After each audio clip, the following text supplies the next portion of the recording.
I want to share with you a few tips on how to avoid taxes legally. My name is Brian Kim. My legal disclaimer is I am a certified public accountant, so I'm a CPA. I do encourage you to speak with your accountants. If you don't have one, then I hope you enjoy this free information. Before we begin, I do have a request. If I help you save money with this video, then my request is that you enjoy the money. Treat yourself out, help someone else out. The way I see it, I'm just happy that the money stays in your hands. It's better than having the IRS have your money, right? If you're making under $400,000 a year, this video is going to be perfect for you. That's because the reason why I'm saying that is if you make over $400,000 a year, then you can utilize more tax tricks. There's more tricks that are available to you. Once you get over the $1 million threshold, that's when things start getting wacky. There's a lot of gray areas. But in today's video, we're going to stick to information for people making under $400,000 a year. And I want to be upfront with you. There is no magic bullet. There's no secret hack that's going to reduce your taxes to zero. That privilege, that's reserved for the billionaires with sophisticated offshore entities. I'm basically saying that it's not for people like you and me. If you want to make your taxes go to zero without the offshore entities, without the army of tax attorneys, then the only way to pull that off is for you to go down the illegal routes. So how to avoid taxes illegally. If that's what you're looking for, then you're at the wrong video. You clicked on the video with the title that says how to avoid taxes legally. Therefore, in this video, I'm going to show you how to do it legitimately so you can save money on your taxes and you can sleep well at night. I'm basically going to teach you how to nickel and dime the IRS legally, and those nickels and dimes, they're going to add up. Now let's begin. Let's start off with the easy ones. Number one is commuter benefits. Your workplace offers this to you, so please take advantage.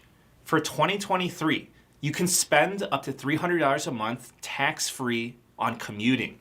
So that's basically a $300 tax deduction every month, which is $3,600 a year. This is applicable to mass transit, such as trains, subways, buses, ride sharing, such as Uber or Lyft, parking meters, parking garages, parking lots, and more. Number two, retirement plans. So please take advantage of retirement plans offered by your workplace. For example, a 401k or a 403b retirement plan. A 401k is offered by for-profit companies. A 403b is if you're working for certain governments or nonprofit organizations. So when you put money into your 401k or 403b, you pay less taxes this year and you're building up your retirement accounts. There are more retirement plans than just a 401k or 403b, but these are just the more popular ones. Number three, HSA. An HSA is a health savings account for people with a high deductible health plan. When you put money into your HSA, it lowers your taxable income. It's a tax deduction. Okay, so here's how it works. You put money into your HSA, so you can think of the HSA like a savings account dedicated to health-related expenses. So if you spend the money on qualified medical expenses, then you do not pay taxes on that money. So essentially, you're paying for your health-related expenses with pre-tax money, which is awesome. Additionally, you can invest the money in your HSA and the earnings and interest will be tax-free. Number four, FSA. An FSA is a flexible spending account. An FSA allows you to pay for certain healthcare expenses with pre-tax money, which is great.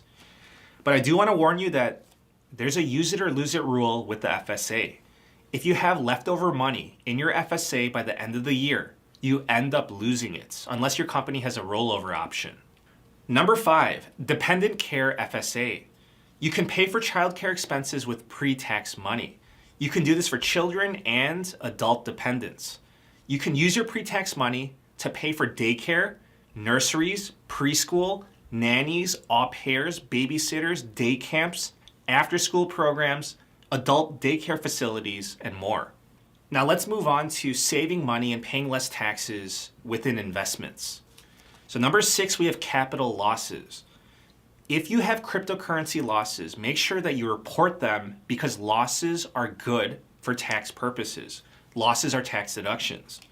So when it comes to stocks, you will receive a tax form, the 1099-B, and your stock losses will be accounted for on that tax form. So when it comes to stock losses, they're pretty hard to overlook. They're pretty hard to miss. I'm bringing up cryptos specifically because in many instances, you are not provided a year-end tax form, and many people forget to report their crypto losses. Or many people are just too lazy to report them, but you're throwing away money to the IRS if you don't. Number 7, long-term capital gains. If you hold onto a stock or a crypto for more than a year before selling it, that is classified as a long-term capital gain. Long-term capital gains receive much better tax treatment. The tax rate for long-term capital gains, it's about half your regular tax rate. And if you're under a certain income threshold, you will qualify for a 0% tax rate. In that case, you will pay 0 taxes at the federal level. Your profits will be 100% tax-free. Number 8, review your 1099-B tax form. The 1099-B is the year-end tax statement for your stock market activity. So you get this tax form from your brokerage account like Robinhood or Ameritrade or whoever you use. So they send this to you around late January to mid-February.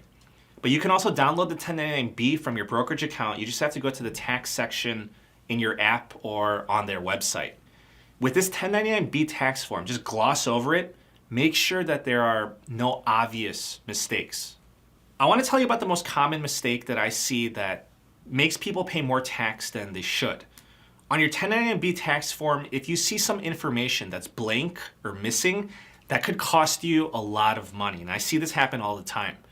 Your 1099-B says how much you bought a stock for and how much you sold it for. If the how much you bought it for is missing, for whatever reason, then it looks like you bought it for $0. And then whatever you sold it for, it looks like pure profits. And then you're going to erroneously end up paying a lot of taxes. Therefore, look out for obvious errors like that. Number 9, margin interest. So please do not forget to deduct your margin interest. You can deduct your investment interest expense, and this is going to be listed on your 1099-B tax form as well. I see so many people forgetting to report this because it's not listed on the cover page. Number 10, gambling losses. So here's a random one that's actually useful because I see this quite frequently. If you went to the casino and you won big on the slot machine, then you will receive a tax form called a W-2G. We're not talking about $1 million jackpot. This is applicable if you win a few $1,000s. The casino sends a copy of your winnings to the IRS. Therefore, if you don't report your winnings on your tax return, then you will get in trouble. However, I want you to know that if you do get a W-2G, you can reduce that amount by how much money you lost gambling. So the money that you lost on table games, slots, sports betting, horse racing, etc., you can use the losers to offset the winners. Number 11, traditional IRA. So we spoke about the 401k and the 403b. Those retirement plans are offered at your workplace. The traditional IRA is a retirement plan that you set up outside of your work. So depending on your situation, you may qualify for a tax deduction for putting money into your traditional IRA. So please keep that in mind. Number 12, 529 plan. If you want to put away money for education, whether it's for your child or for someone else or even for yourself, you can put money into a 529 plan. You will not receive a tax deduction with the IRS for funding a 529 plan. However, you may receive a tax deduction on your state income taxes. Some states do not give a tax deduction for 529 plan contributions like California, and 9 states do not have state income taxes like Texas or Florida. But even in those cases, if you have a 529 plan, you can still benefit from tax-free growth. Number 13, fix your W-4 payroll settings. If you usually owe money to the IRS when you file your tax return, in many cases, you're getting charged an underpayment penalty and you don't even realize it. The penalty is listed on your tax return, but many people overlook this because the penalty automatically adds to your balance due, so it's sneaky like that. To prevent this, you have to fix how much taxes that you have taken out of your paycheck. You make that adjustment on your W-4 with your payroll departments or in your payroll settings. So I made a video on how to do that. I'll provide a link down below. Number 14, Minimal rental use rule. A lot of people have been listing their homes on Airbnb or similar providers.